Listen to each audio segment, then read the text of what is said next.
At my daughter's wedding, she whispered, "You're not my family anymore," and asked me not to join the family photo. I remained silent. And when she called my father-in-law, my real father, you won't believe what I did. 2 hours later, she lost control, and the consequences were impossible to stop. Before we continue, please subscribe to the channel and write in the comments what time it is where you are now. $25,000. My entire pension savings folded in this envelope, pressing against my chest pocket like a weight I couldn't ignore. The parking lot at Riverfront Manor stretched before me, a display of wealth that made my 15-year-old Ford look like a relic from another century. Mercedes, BMW, Lexus, cars that cost more than I made in 2 years at the factory. I sat behind the steering wheel, watching elegantly dressed guests glide toward the entrance. Women in designer dresses, men in tailored suits that probably cost what I spent on groceries for 6 months.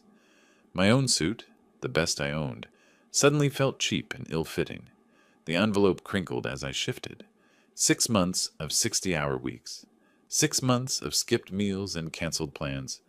All for this moment, Georgiana's wedding day, my little girl's special day, except she wasn't little anymore. 28 years old, successful marketing career, marrying into money I could never provide. The Hayes family owned half the commercial district in Indianapolis. Norman Whitaker, her future father-in-law, could probably buy my neighborhood without checking his bank balance, but I was her father. That had to count for something. I stepped out, straightening my tie one final time. The March air carried the scent of expensive flowers and the sound of string music from the manor's gardens. Other guests moved past me with practiced ease, comfortable in this world of privilege. I followed at a distance, feeling like an imposter. The manor's entrance gleamed with crystal chandeliers visible through tall windows. Valets in crisp uniforms directed traffic.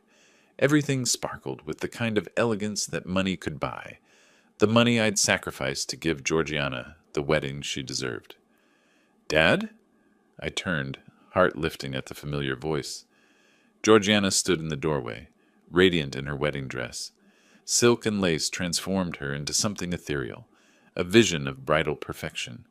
For a moment, she looked like the little girl who used to run into my arms after school. "Oh, you actually came." Her voice carried no warmth, no joy, just mild surprise, as if my presence was unexpected and slightly inconvenient. Before I could respond, she'd already turned away. "Norman? Eleanor?" Her voice brightened instantly, musical and loving. "Come meet my father." Norman Whitaker approached with the confident stride of someone accustomed to command. Tall, silver-haired, wearing a suit that cost more than my monthly rent. Eleanor followed, elegant in navy blue, her smile perfectly practiced. "Alonzo, my friend!" Norman's handshake was firm, his smile wide and empty. "How's life treating you in retirement? Must be quite an adjustment from the factory floor." The words hit like small needles. Factory floor. Not factory work, not engineering. Factory floor. As if I'd spent 30 years pushing a broom instead of designing manufacturing systems that saved his friend's companies millions. "It's been good," I managed. "Congratulations on gaining such a wonderful daughter." "Oh, we're the lucky ones," Eleanor chimed in, her voice honey-sweet with underlying steel. "Norman, look how sweet. Our new daughter has such a hard-working father." Hard-working, another diminishing word, reducing 3 decades of skilled labor of the simple muscle and sweat. Georgiana beamed at them, her face glowing with genuine affection, the kind of warmth she'd once reserved for me. "Aren't they amazing, Dad? They've been so generous, so welcoming. They understand what family really means." The emphasis on really cut deeper than Norman's casual condescension. I reached for my daughter's hand, hoping for some connection, some trace of the bond we'd once shared. She stepped back smoothly, maintaining her perfect bridal pose. "We should get inside. The photographer wants to start with family pictures before the ceremony." Family pictures. The words should have filled me with anticipation. Instead, something cold settled in my stomach as I watched her link arms with Norman and Eleanor, walking between them like she belonged there, like they were her real parents. I followed behind, forgotten, invisible. The envelope in my pocket felt heavier with each step. $25,000. My sacrifice, my gift, my desperate attempt to prove I still mattered in my daughter's life. The manor's interior took my breath away. Crystal chandeliers cast rainbow patterns across marble floors. Floral arrangements taller than me filled every corner, their perfume almost overwhelming. Tables draped in silk, chairs tied with ribbons that probably cost more than my weekly grocery budget. All of it paid for with my money. My pension, my security, my future comfort, transformed into this display of luxury that impressed everyone but acknowledged no one. I was funding my own irrelevance. Magnificent, isn't it? A woman beside me sighed appreciatively. The Hayes family certainly knows how to celebrate. Your daughter is so fortunate. Fortunate. Another word that felt wrong, suggesting luck rather than love, chance rather than choice. I nodded politely, unable to form words that wouldn't reveal the growing emptiness in my chest. Georgiana laughed at something Eleanor whispered, the sound bright and musical. She'd never laughed that way with me, not in years. Not since she'd started climbing the social ladder that led away from factory workers' daughters and toward respectability. The photographer was setting up near the altar, adjusting lights and testing angles. Marcus Lee, according to the contract I'd signed. $2,000 for wedding photography. Money I'd earned working double shifts, while other men my age were learning to golf. This way, please. A wedding coordinator guided me toward a side section. The bride's family seating is here. Bride's family, singular, as if I was all that remained of Georgiana's past, a relic to be politely accommodated but not celebrated. I took the designated seat, watching Norman place his hand protectively on Georgiana's shoulder. The gesture was natural, comfortable, the way I used to guide her through crowds when she was small, before she decided that working-class love wasn't enough, that factory floor devotion couldn't compete with country club connections. The envelope crackled again as I sat down. $25,000, the price of admission to my own daughter's rejection, purchased with every overtime hour I'd worked since her engagement announcement. Marcus began organizing his equipment, chatting easily with the Hayes family. They responded with the casual confidence of people accustomed to being photographed, documented, celebrated. Georgiana glowed under their attention, basking in the kind of social approval I'd never been able to provide. We'll start with immediate family, Marcus announced, his voice carrying across the decorated space. All relatives, please gather around the bride. I stood smoothing my suit jacket, preparing to take my place beside my daughter. This was the moment I'd been waiting for, the formal recognition of our bond, captured forever in wedding photographs that would hang in their home for generations. Georgiana smiled brilliantly as Norman and Eleanor flanked her sides. Edwin, her new husband, took his position with practiced ease. The Hayes family formed a perfect circle around her, their expensive clothes and confident postures creating a portrait of success. I approached the group, my heart beating faster with anticipation. My steps felt lighter as I moved toward the photography area. Finally, the moment I'd been waiting for, standing beside Georgiana, being acknowledged as her father in front of everyone who mattered. The father of the bride photos that every wedding album contained, the images that would preserve our relationship for posterity. Marcus adjusted his camera settings, his professional eye scanning the group. Perfect lighting here. This is going to be beautiful. He looked up with a welcoming smile. Everyone ready? Let's capture this family moment. The Hayes family positioned themselves naturally around Georgiana, their expensive clothes creating a cohesive picture of elegance and success. Norman's hand rested proudly on his new daughter's shoulder. Eleanor beamed with maternal satisfaction. Edwin stood confidently beside his bride, secure in his place within this privileged circle. I moved closer, anticipating my position in the arrangement.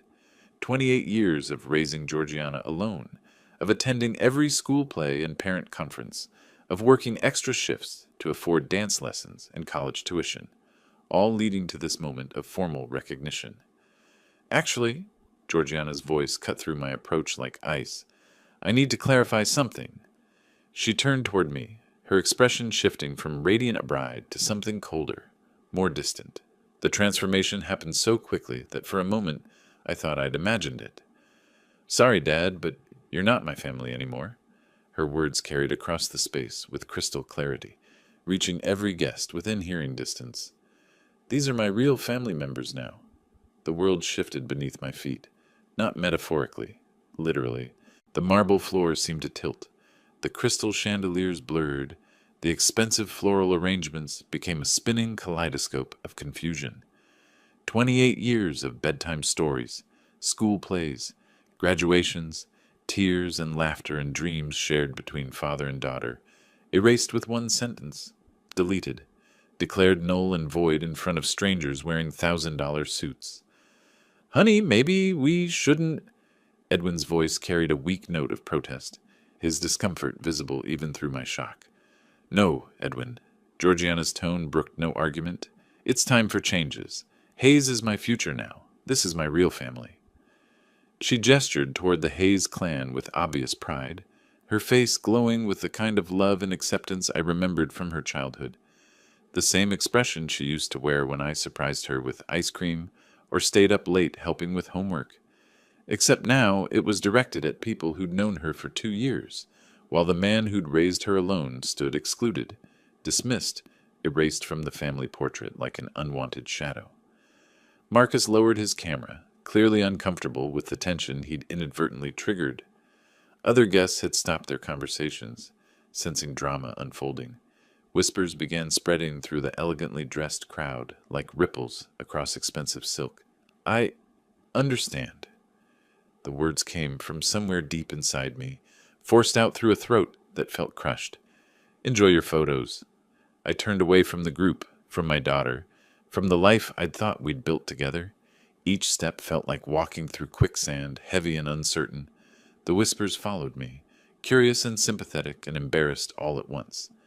My assigned table waited in the corner, a single-place setting surrounded by empty chairs. The wedding coordinator had mentioned other guests would join me later, distant relatives and family friends. But for now, it was just me and the stark reality of my isolation. I sank into the chair, my legs suddenly unable to support the weight of what had just happened. The envelope in my pocket crackled again, mocking me with its substantial weight. $25,000.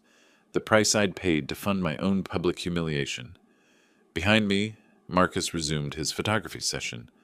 I could hear the clicking of his camera, the gentle directions he gave to pose the Hayes family around my daughter. Their laughter carried across the space, warm and inclusive and complete, without me. "Beautiful. Now tilt slightly toward Norman, Georgiana. Perfect. Eleanor, can you move just a step closer? Excellent." Each click of the camera captured moments I would never be part of, memories that would hang in their homes and albums forever. The official record of Georgiana's new family, the people who mattered in her life now. I stared at my hands, weathered from 30 years of honest work, scarred from countless small injuries, earned providing for a daughter who had just declared me irrelevant. These hands had built her dollhouse, taught her to tie shoes, signed every check for her education and dreams. Now they trembled slightly as the full weight of her rejection settled into my bones. The photography session continued behind me, voices bright with celebration. Norman's deep laugh, Eleanor's gentle corrections, Edwin's confident responses. And underneath it all, Georgiana's voice, musical and happy in a way I hadn't heard in years. She was happy, genuinely, completely happy in a way she'd never been with me, not since she'd started her climb toward respectability.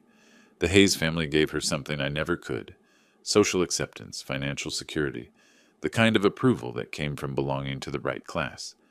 I pulled out my phone, hands shaking slightly as I checked my bank balance. The money was still there, waiting for tomorrow's transfer. $25,000 that would disappear from my account and into the manor's coffers, paying for flowers and food and music that celebrated my replacement. "Are you all right, sir?" A young server had appeared at my table, her face kind with genuine concern. She was probably Georgiana's age, working hard to afford college or support her own family. The kind of person my daughter used to be before she decided that working-class values weren't sophisticated enough for her new aspirations. "Fine," I managed, just taking it all in. She nodded sympathetically and moved on, leaving me alone with the sound of celebration surrounding my corner of silence. The photography session was winding down, Marcus thanking the Hayes family for their patience and cooperation. I didn't turn around. I couldn't bear to see Georgiana's radiant face, flushed with the satisfaction of having made her statement clear. She'd chosen her side, drawn her line, declared her allegiances. Now I would choose mine. The envelope in my pocket seemed to pulse with possibility. $25,000. My life savings, my security, my future comfort, all sitting in an envelope addressed to a daughter who had just publicly disowned me. But the money hadn't transferred yet. The check hadn't been cashed. The payment could still be reconsidered. I sat very still as the wedding celebration continued around me, my mind beginning to calculate possibilities I'd never considered before. Georgiana had made her choice about family loyalty, about what mattered and who counted and where her heart belonged. Maybe it was time I made mine. The reception began with all the pageantry money could buy. A 12-piece orchestra struck up classical melodies that echoed off the manor's crystal chandeliers. Servers in crisp uniforms circulated with silver trays bearing appetizers that probably cost more per piece than I spent on lunch. I remained at my corner table, a silent observer of my own financial investment. Every detail around me carried a price tag I'd memorized from endless invoices and contracts. Catering, $12,000. Flowers, $3,000. Band, $4,000. Photography, $2,000. Venue, $4,000. Each expense carved from my pension like pieces of my future, sacrificed for this moment of elegant celebration. Your daughter looks absolutely radiant. An elderly woman at a nearby table leaned over with genuine warmth. You must be so proud to give her such a beautiful wedding. I nodded slowly, watching Georgiana glide across the dance floor in Norman's arms. The traditional father-daughter dance, stolen and gifted to my replacement. Everyone gets what they deserve. The woman beamed, missing the edge in my voice. Oh, how wonderful. Family is everything, isn't it? Some bonds are stronger than others, I replied, my eyes never leaving the dance floor. Norman spun Georgiana gracefully, her wedding dress flowing like expensive cream around them. She laughed at something he whispered, the sound bright and musical, the way she used to laugh with me when she was small, before she learned that laughter with working-class fathers wasn't sophisticated enough for her aspirations. My phone buzzed against my leg. Bank notification, the automatic transfer reminder I'd set up weeks ago. Wedding payment scheduled for tomorrow, 9 a.m. $25,000 to Riverfront Manor. 24 hours. That's how long I had before my money became irrevocably theirs, before my sacrifice became permanent, before my humiliation was paid in full. I pulled up my banking app with steady fingers. The balance stared back at me. $27,147.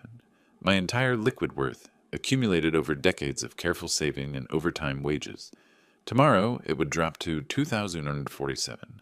Enough for groceries and utilities for a few months, if I was careful.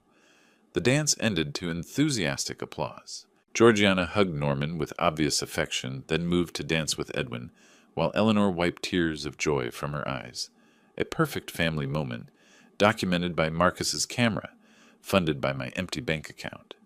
This must have cost a fortune. Another guest approached my table, his voice filled with admiration. You're incredibly generous. I looked up at him, this stranger who understood the wedding's value better than my own daughter. It's educational. He laughed, thinking I was making a joke about expensive lessons in wedding planning. If only he knew how educational this experience was becoming. How clearly it illustrated the price of love, the cost of loyalty, the exact monetary value of 28 years of devoted fatherhood. The orchestra transitioned into dinner music as servers began presenting the first course. Herb-crusted salmon, I remembered from the menu selection. $47 per plate. $47 multiplied by 120 guests.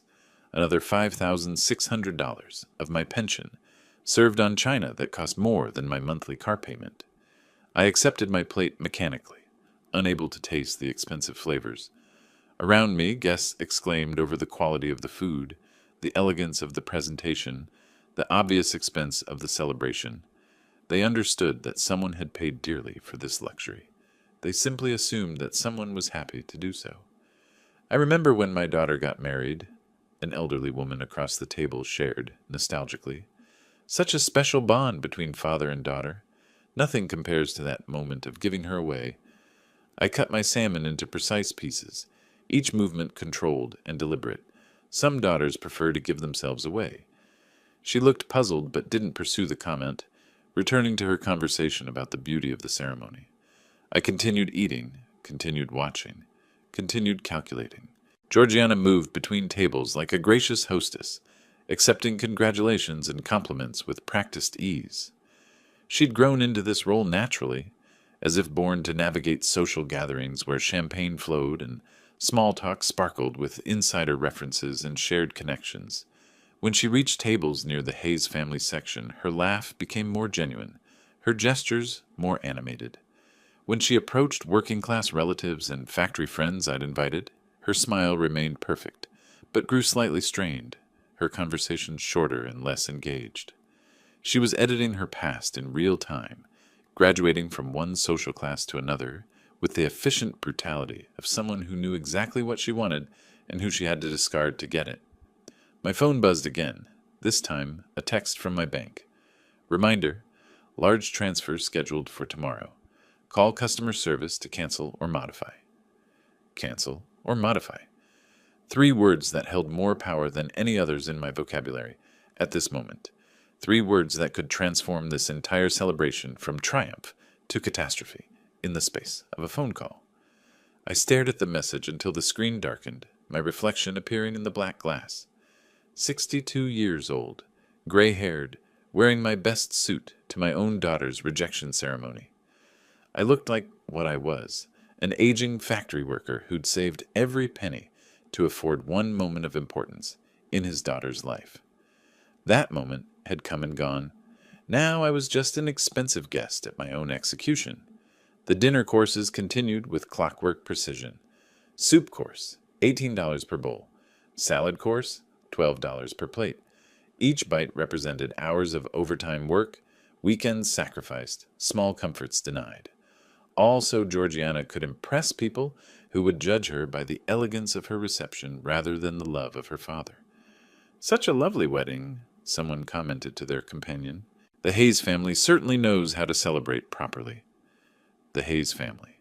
As if they'd planned and paid for everything, as if their money had transformed the manor into this showcase of elegance and taste.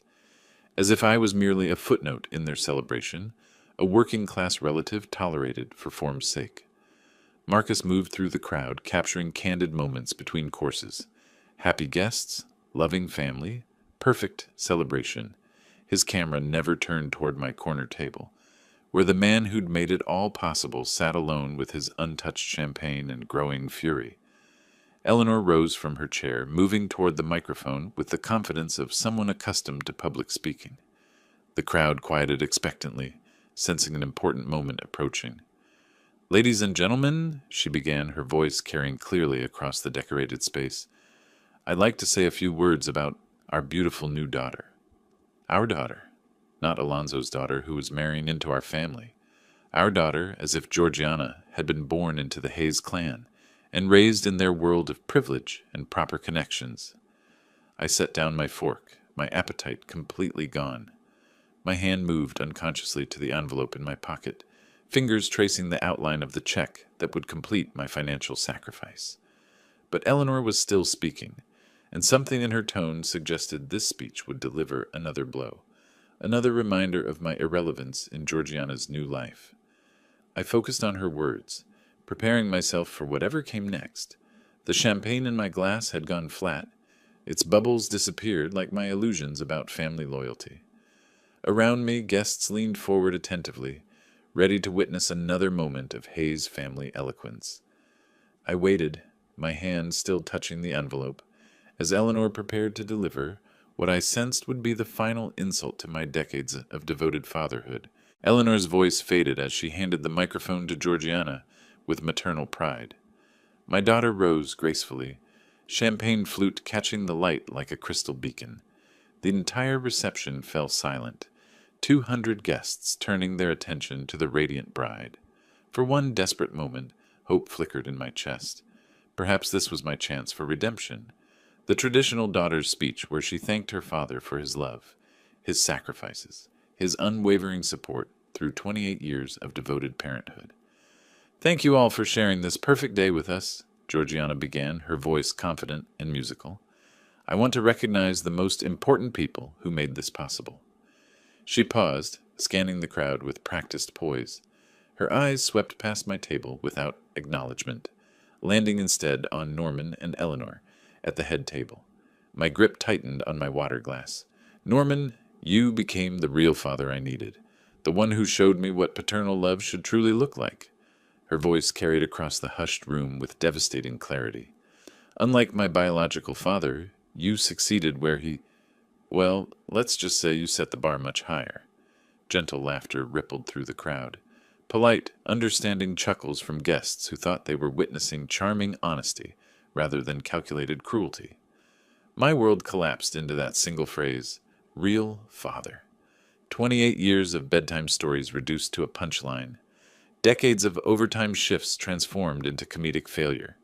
Every sacrifice, every skipped vacation, every doubled work week to afford her dreams, all dismissed with casual laughter from strangers drinking champagne purchased with my pension. Norman stood slowly, accepting the microphone with dignified grace. "My dear daughter," he said, the word daughter rolling off his tongue like a claim of ownership, "it's been my honor to guide you toward the happiness you deserve. You needed a father who truly understands your worth, your potential, your place in the world." More applause. Enthusiastic approval from people who understood the subtext perfectly. Working-class devotion couldn't compete with country club cultivation. Factory floor love was insufficient for someone with Georgiana's refined aspirations. "Welcome to our real family, darling," Eleanor added, her voice thick with emotion as she embraced my daughter. "Real family." The words echoed in my skull like hammer blows. Real father. Real family. Real life that didn't include the man who'd raised her alone after her mother died, who'd worked 60-hour weeks to afford her wedding dress, who'd emptied his savings to fund this elaborate celebration of his own replacement. I stood quietly, my movement barely noticed amid the continuing toasts and congratulations. No dramatic exit, no angry confrontation, just a man in his best suit, slipping away from a party that had transformed his love into a source of entertainment. The heavy restaurant doors muffled the celebration as I pushed through them. Behind me, applause continued for my daughter's brave honesty about upgrading to better parentage.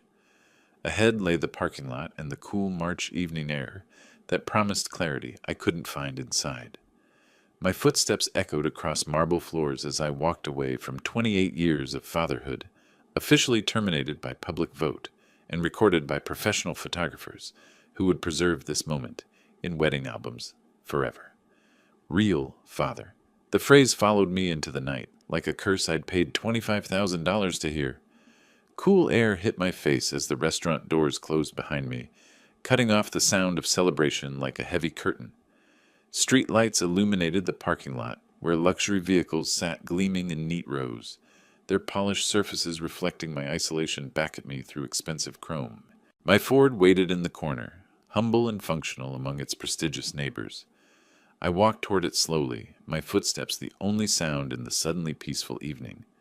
No applause, no laughter, no speeches declaring my obsolescence. Just silence and the distant hum of traffic on the interstate. Reaching my car, I leaned against the driver's side door and pulled out my wallet with trembling fingers. The leather had grown soft with age, worn smooth by decades of honest work. Behind my license, tucked carefully in the photo sleeve, was a picture I'd carried for 18 years. Georgiana at 10 years old, missing her 2 front teeth, arms wrapped around my neck in fierce embrace. We'd been at the county fair, her face sticky with cotton candy, eyes bright with uncomplicated joy.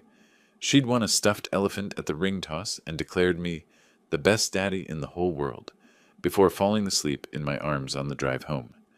"Daddy, promise me you'll always be there for me," she'd whispered that night as I tucked her into bed. "Promise you'll never leave me like Mommy did."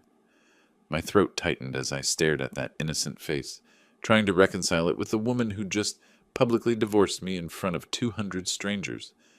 When had that trusting child transformed into someone capable of such calculated cruelty? The answer came with unwelcome clarity. gradually, methodically, over the 2 years since she'd met Edwin. Small changes I'd rationalized as maturity. Her embarrassment when I picked her up from dates in my aging Ford. Her suggestions that I dress better when meeting her new friends. Her gentle corrections of my grammar, my manners, my working-class background that no longer suited her elevated aspirations. I'd enabled every transformation, paid for etiquette classes so she could fit in better with Edwin's social circle, bought her expensive clothes for country club events where factory workers' daughters needed proper camouflage, worked extra shifts to fund the gradual erasure of everything that connected her to me. She would have set boundaries, I whispered to the photograph, thinking of my late wife, Margot. She would have stopped this before it started. But Margot had been dead for 15 years, and I'd raised Georgiana with love instead of lessons, generosity instead of guidance. Every time she'd pushed against her background, I'd smoothed the way forward rather than teaching her to value where she came from. Looking up at the stars barely visible through the city's glow, I made a decision that felt like awakening from a long dream. Margot had trusted me to protect our daughter, but protection didn't mean enabling her worst impulses. Sometimes it meant teaching consequences. I folded the photograph carefully and returned it to my wallet. The little girl who'd called me the best daddy in the whole world was gone, replaced by a woman who valued social status more than parental devotion. But I was still here, still capable of teaching final lessons about respect and gratitude. My hand moved to my shirt pocket, where the envelope waited, heavy with possibility. Under the streetlight's harsh glow, I pulled the envelope from my pocket and extracted the check with ceremonial slowness. $25,000 written in my careful handwriting, signed with the same pen I'd used to endorse report cards and permission slips for field trips to museums she'd later learned to navigate as a sophisticated adult. The paper felt substantial between my fingers, real in a way that emotions weren't. This wasn't hurt feelings or wounded pride. This was 6 months of 60-hour weeks, condensed into a single negotiable instrument that could transform celebration into catastrophe with one phone call to my bank.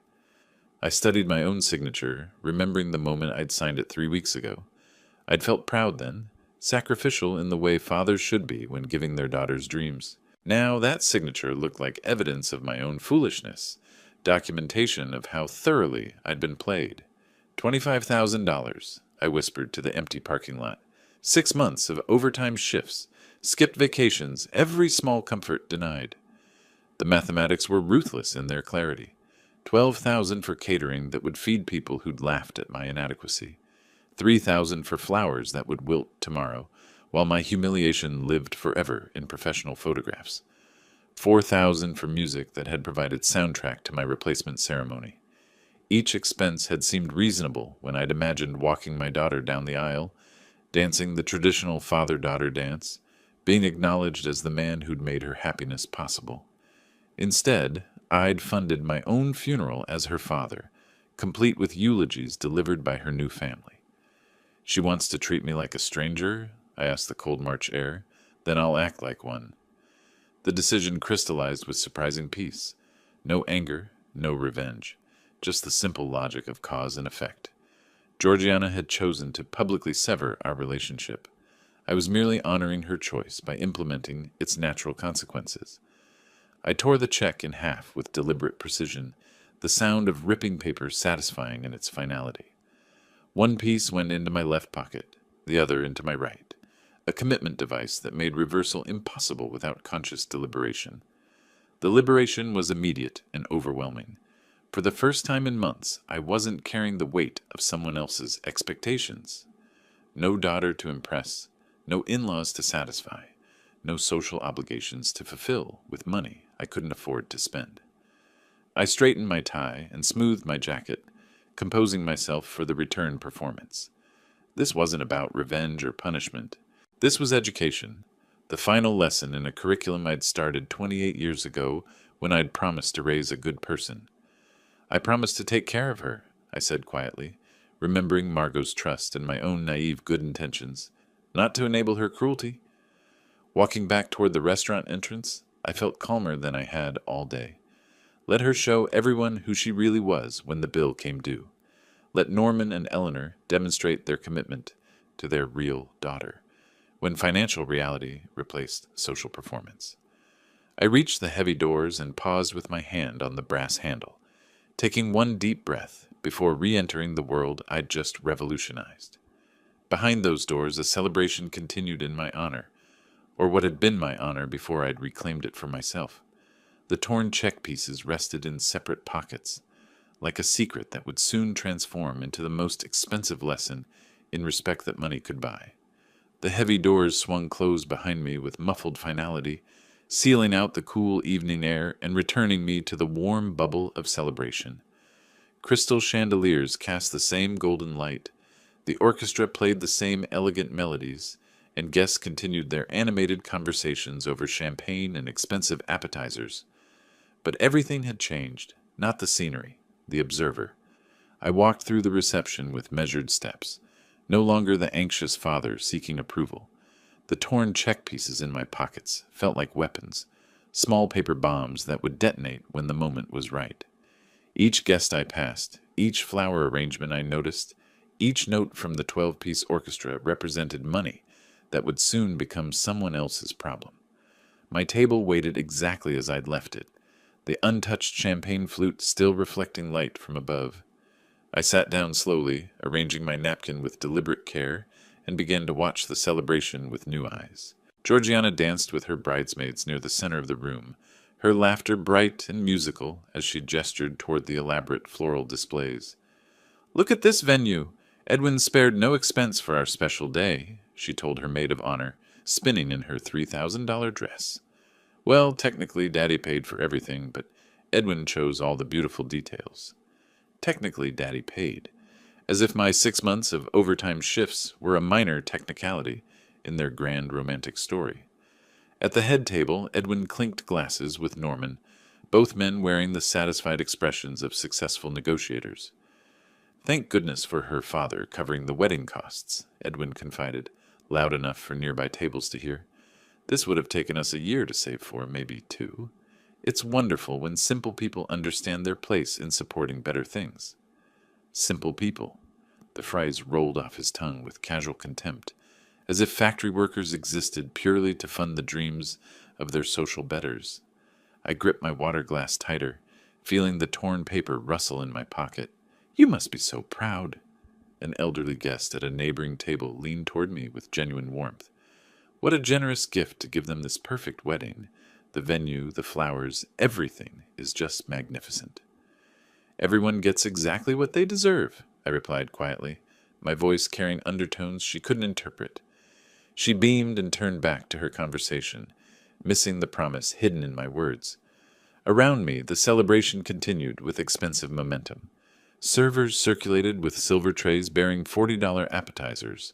The photographer captured moments that would preserve this evening forever in professional albums. The orchestra played requests that cost more per song than most people spent on entertainment in a month. Every detail had been meticulously planned and flawlessly executed, using my sacrifice, my pension, my future security. The irony was almost beautiful in its symmetry. I was watching my own money celebrate my own replacement. "Isn't this wonderful?" Eleanor approached my table, champagne flute in hand, her maternal satisfaction radiating like heat from an expensive fireplace. Georgiana looked so happy. It's marvelous when everything comes together so perfectly. "Perfect," I agreed, checking my watch. 7 o'clock approached with mechanical inevitability. Timing is everything. She nodded sagely and moved on, unaware that she was speaking to a man counting down to detonation. I watched her rejoin Norman at their table, both of them gesturing proudly toward their new daughter, as if they'd discovered her rather than simply purchased her loyalty with social status and empty promises. Across the room, Antonio Rossi moved between tables with professional efficiency, checking details and coordinating service with his staff. Occasionally his eyes swept toward my table, not with suspicion, but with the natural timing of a businessman who understood reception schedules. Payment time would come soon, as inevitable as gravity. I straightened my tie and smoothed my jacket, preparing for the performance of my life. 28 years of fatherhood had taught me patience, sacrifice, and unconditional love. Tonight, I would teach my daughter about consequences, boundaries, and the difference between being generous and being used. The orchestra struck up another waltz as couples took the dance floor. Georgiana danced with Edwin, their faces glowing with the kind of happiness that comes from having every dream funded by someone else's sweat. They moved together with practiced grace, a perfect couple celebrating their perfect wedding in their perfect world. In 15 minutes, perfection would meet reality. Antonio appeared at the edge of my vision, leather folder in hand, approaching with the measured pace of a man who'd done this hundreds of times before. Mr. Baker, excuse the interruption. Antonio's voice carried the professional courtesy of someone accustomed to handling financial transactions discreetly. He placed the leather folder on my table with practiced precision, its contents representing the culmination of months of planning and expense.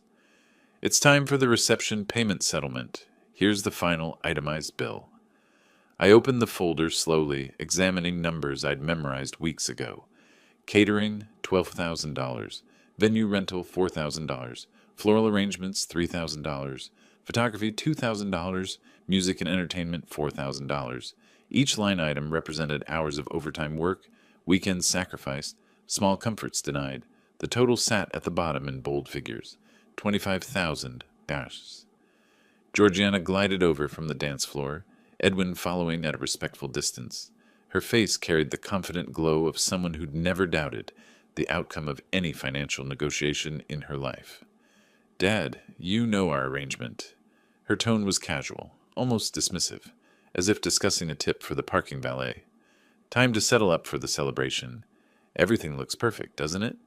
She gestured around the decorated hall with proprietorial satisfaction, her $3,000 dress catching the light from crystal chandeliers I'd paid to illuminate. Behind her, Edwin nodded encouragingly, his relief at avoiding financial responsibility written clearly across his face. I closed the folder and looked up at my daughter, this woman who'd publicly declared me irrelevant just hours earlier. The transformation was complete, from devoted father to dispensable ATM, valued only for what I could provide. I've changed my mind, Georgiana. The words fell into sudden silence like stones into still water. Her confident smile flickered but didn't disappear, as if she hadn't quite processed the impossible thing I'd just said. Today I learned exactly who you really are, I continued, my voice steady and measured. I don't pay for strangers' parties. What do you mean? Her voice rose slightly, drawing attention from nearby tables. We had an agreement. Everyone is watching. You made it crystal clear that I'm not your family anymore, I replied, standing slowly to meet her eyes. So handle this like the independent adult you claim to be. Edwin stepped forward, his face pale with dawning comprehension. Sir, let's be reasonable about this.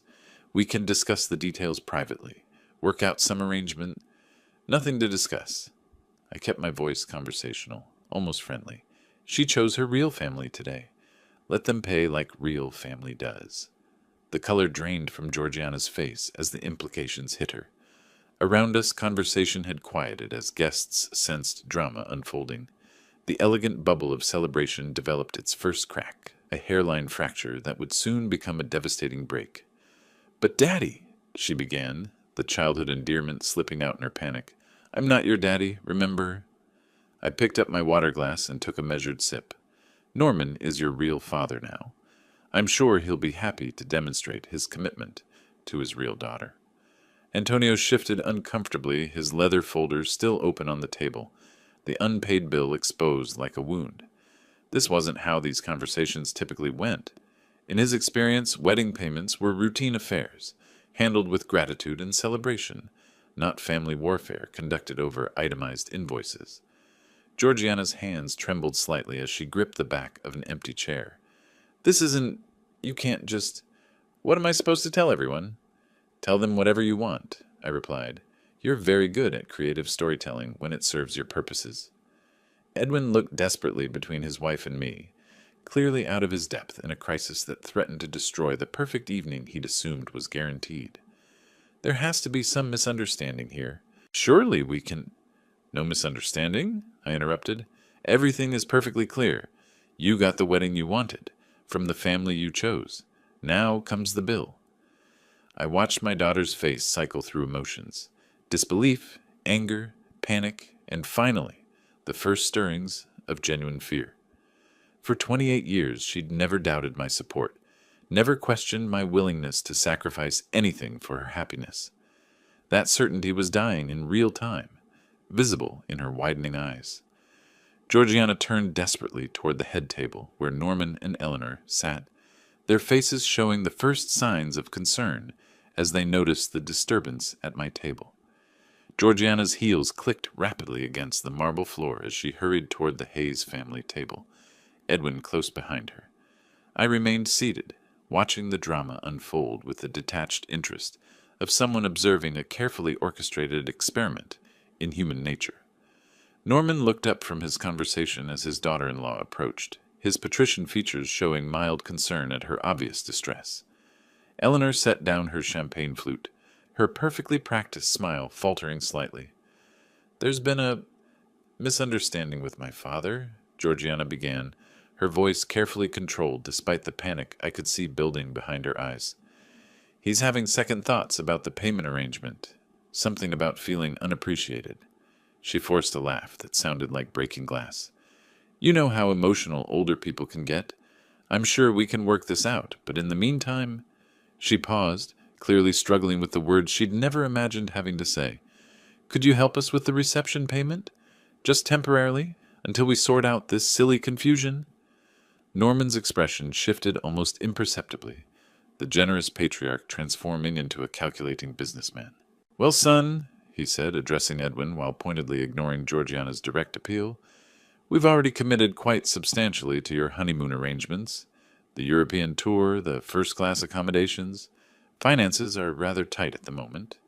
Eleanor nodded sympathetically, but her tone carried steel beneath the sweetness. "Of course we want to support you both, dear ones, but supporting you doesn't mean paying for everything. That's not how real families operate, is it?" The irony of her words wasn't lost on me from across the room. Real families, indeed. Edwin's face flushed with embarrassment and growing desperation. "But you said we were family now." You welcomed Georgiana with such love and generosity.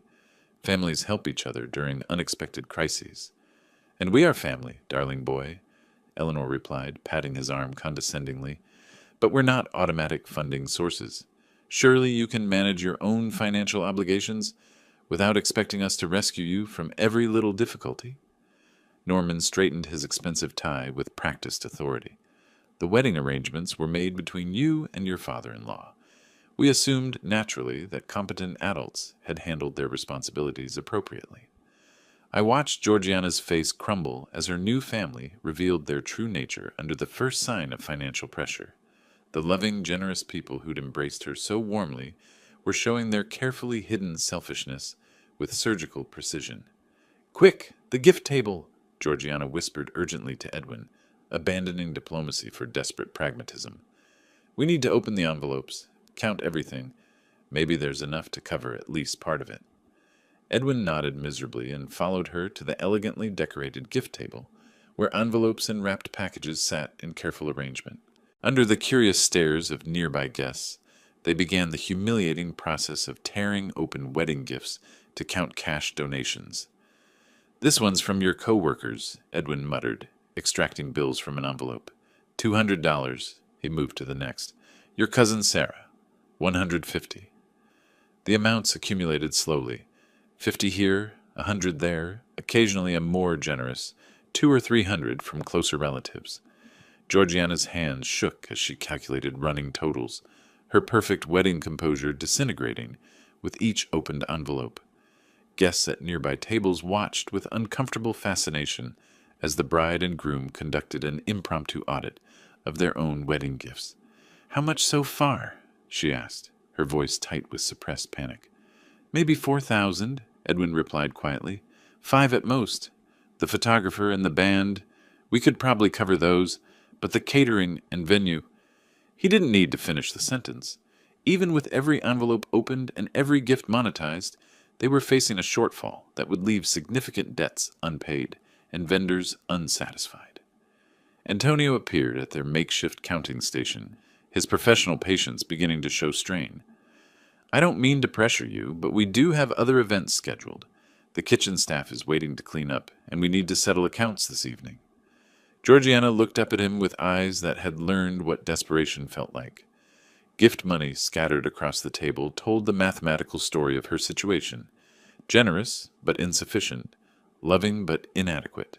Well-meaning, but ultimately useless against the reality of $25,000 in unpaid bills. She turned back toward my table, her gaze meeting mine across the elegant chaos of her perfect wedding reception. For the first time in years, possibly for the first time in her adult life, she was completely out of options, facing consequences without safety nets, experiencing what accountability actually meant. I raised my water glass in a small private toast to the woman who'd wanted so badly to prove she didn't need her father. Now she would discover exactly what that independence cost. Gift envelopes lay scattered across the table like fallen leaves, their contents revealing the cruel mathematics of wedding generosity. Georgiana's hands shook as she counted bills with increasing desperation, her perfect manicure smudged by desperate fingerprints on crumpled 20s and 50s. "This envelope from your college roommate? $60, Edwin muttered, his voice hollow with disbelief. "The one from my office colleagues? $125. He moved to the next with mechanical precision. "Great Aunt Martha, $50 and a card about finding happiness in simple things." Simple things.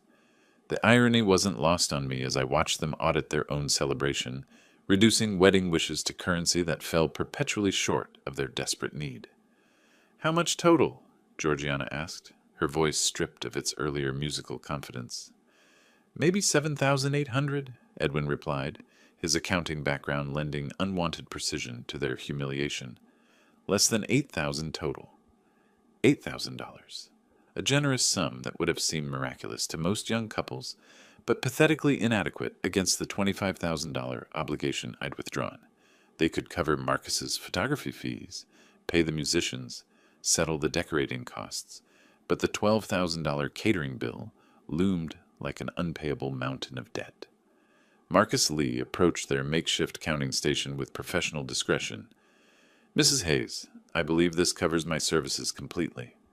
He accepted his payment with gracious efficiency. "Your photographs will be ready by Friday. Congratulations again on your beautiful wedding." Beautiful wedding.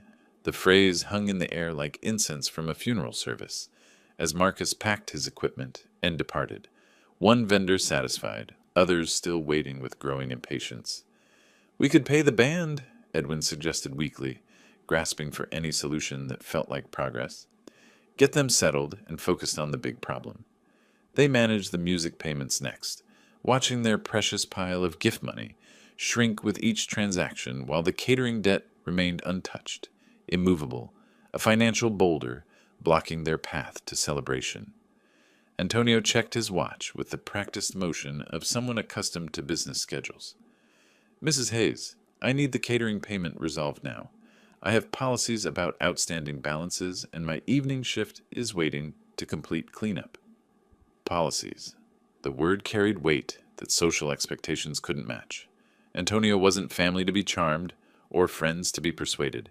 He was a businessman with overhead costs and payroll obligations that existed regardless of family drama or wedding day emotions. Georgiana looked up from her pathetic pile of remaining bills, her face pale with the realization that even their best efforts had failed. We're still short quite a bit. Maybe we could arrange payments, a schedule, something manageable." "My contracts specify full payment upon service completion," Antonio replied, his voice firm but not unkind.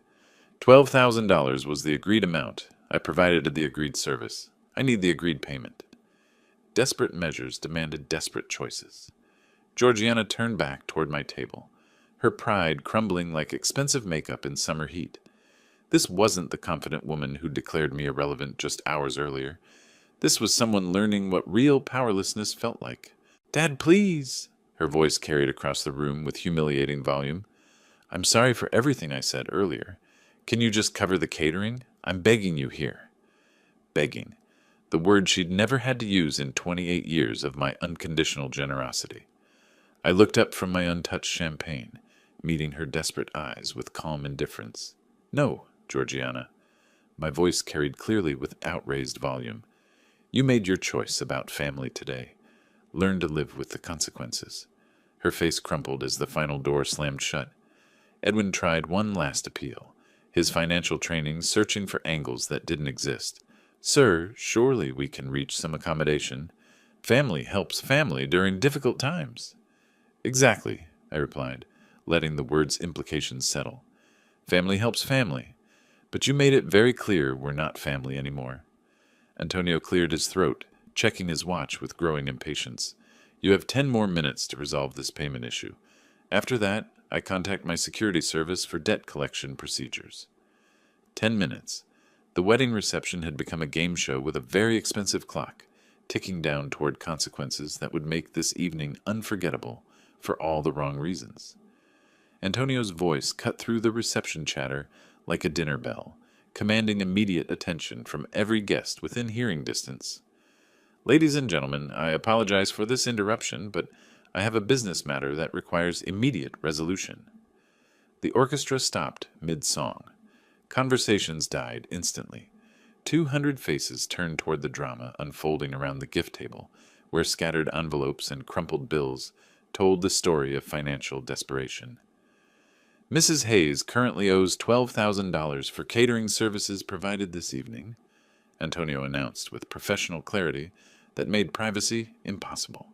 "If this matter isn't resolved within 10 minutes, I'll be contacting security services for debt collection assistance." Silence fell like a heavy curtain. Guests exchanged uncomfortable glances, shifting in their seats as they realized they were witnessing something far beyond typical wedding drama. This was business failure happening in real time, complete with specific dollar amounts and public ultimatums. Georgiana's composure shattered like expensive crystal hitting marble floors. "Dad!" The word exploded from her throat with enough force to rattle the chandelier crystals. "You're destroying me! This is your fault! You've ruined the most important day of my life." Her voice cracked on the final words, tears streaming down cheeks that had been professionally made up just hours earlier. The perfect bride had become a hysteric in white silk, screaming at her father while 200 witnesses watched in horrified fascination. "I've never seen anything like this at a wedding reception," someone whispered at a nearby table, their shock evident despite attempts at discretion. Edwin grabbed his wife's shoulders, his face flushed with embarrassment and panic. "Georgie, please calm down. Everyone is staring. Let's handle this quietly." "I don't care who's looking," Georgiana shrieked, her voice rising to operatic levels. "Let them all know what kind of selfish, cruel father abandons his daughter on her wedding day. Let them see exactly what Alonzo Baker is really like." She pointed at me with a trembling finger, her wedding dress rustling as she turned to address the room, like a prosecutor delivering closing arguments to a jury of uncomfortable wedding guests. "This man raised me for 28 years just to humiliate me when I needed him most. He promised to pay for everything, then changed his mind because his feelings got hurt. What kind of father does that to his own daughter?" The room remained frozen in uncomfortable silence, guests trapped between sympathy for the bride's distress and recognition that something more complex was unfolding than simple paternal cruelty. I stood slowly, straightening my tie with deliberate calm. When I spoke, my voice carried the measured authority of someone who'd made peace with difficult decisions. "Now you understand what real consequences feel like, Georgiana." I picked up my jacket from the chair back, preparing for departure. "You declared me irrelevant. I'm simply honoring your wishes." "You can't do this to me!" Her voice broke on the final word, hysteria replacing anger as the full weight of her situation crashed down. "I have nowhere else to go, no one else to ask." "Perhaps your real family will help," I replied quietly, letting the phrase hang in the air like an unresolved musical note. Norman and Eleanor remained conspicuously seated at their table, studying their champagne flutes with sudden intensity, making no move to intervene or assist in the crisis they'd helped create through their earlier refusal to provide support. Walking toward the exit, I could hear Georgiana's sobs echoing off the crystal chandeliers, her perfect wedding dissolving into chaos behind me. 200 guests sat frozen in their seats, witnessing the complete destruction of celebration they'd expected to remember fondly. The heavy restaurant doors closed behind me, muffling the sound of her continuing breakdown.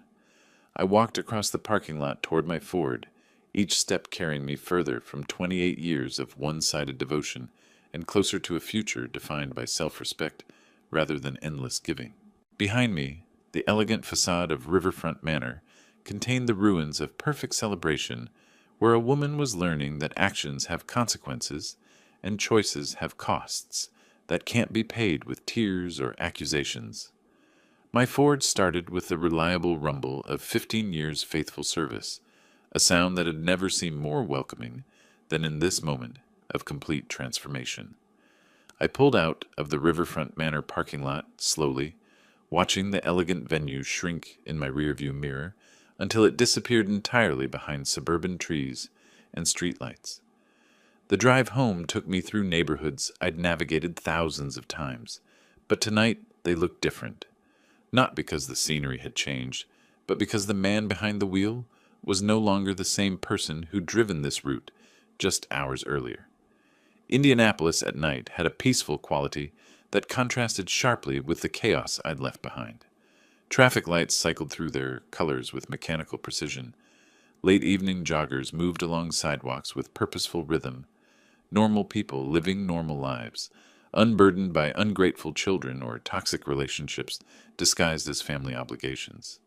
28 years I'd spent trying to buy her love with sacrifices she'd come to expect as entitlements. Every overtime shift worked to afford her dreams. Every vacation I'd skipped to fund her education. Every comfort I'd denied myself to ensure she never wanted for anything important. Tonight, I'd learned the difference between love and transaction, between gratitude and expectation, between being valued and being used. My modest house waited with lights I'd left on, a simple two-bedroom structure that had seemed almost shabby compared to the venues, where Georgiana entertained her new social circle. But pulling into my driveway, I saw it differently. Not a working-class limitation, but a sanctuary, free from people who measured worth by price tags and social status. Inside, everything remained exactly as I'd left it that afternoon. My comfortable reading chair, the television I'd bought myself for retirement, photographs of genuinely happy moments scattered on end tables and windowsills. The house felt peaceful in a way I hadn't appreciated before tonight's contrast with expensive anxiety. Margot's photograph sat on the mantelpiece where it had resided for 15 years, her smile captured during a camping trip we'd taken the summer before Georgiana started school. She looked happy in that candid shot, genuinely content with simple pleasures that hadn't required vast financial investments or social performance. I picked up the frame, studying her face with new understanding. I know you'd have handled this better, Margie. You'd have set boundaries years ago before it got this bad, but I did what I had to do tonight. She chose her path. Settling into my favorite armchair, I felt the tension of the evening drain from my shoulders, like water from a filled bathtub. For the first time in months, I wasn't worried about someone else's expectations or demands.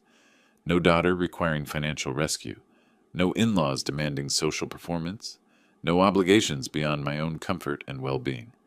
Tomorrow, I would wake up with $25,000 still in my account, money that could buy genuine comfort rather than temporary approval from people who'd never valued the man earning it.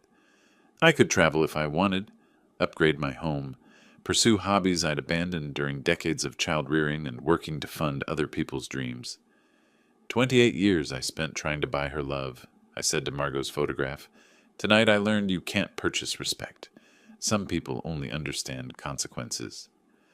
The house was quiet, except for the familiar sounds of home, the refrigerator's gentle hum, the grandfather clock's steady ticking, the distant hum of highway traffic. These were the sounds of peace, of a life free from drama and demands and disappointment, disguised as filial relationships. I thought about Georgiana, probably still at the restaurant dealing with the aftermath of her choices. Part of me wondered how she'd resolve the catering debt, whether Norman and Eleanor would eventually step forward to help their real daughter, or if she'd learned to navigate financial consequences without a father to rescue her.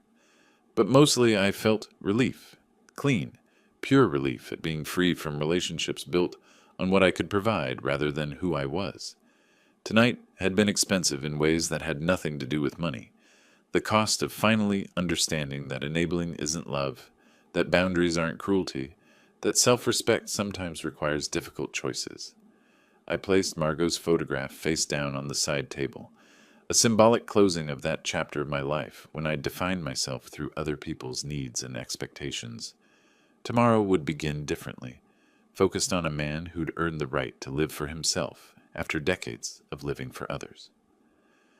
Standing up from my chair, I looked toward the bedroom where my own bed waited, not the guest room where I'd retreated during years of walking on eggshells around my daughter's moods and demands, but my own space where I could rest without worrying about someone else's financial crises or social embarrassments. The first night of my new independent life stretched ahead with quiet promise. If you like this story, please like this video, subscribe to the channel, and share your impressions of this story in the comments. To listen to the next story, click on the box on the left. Thank you for watching,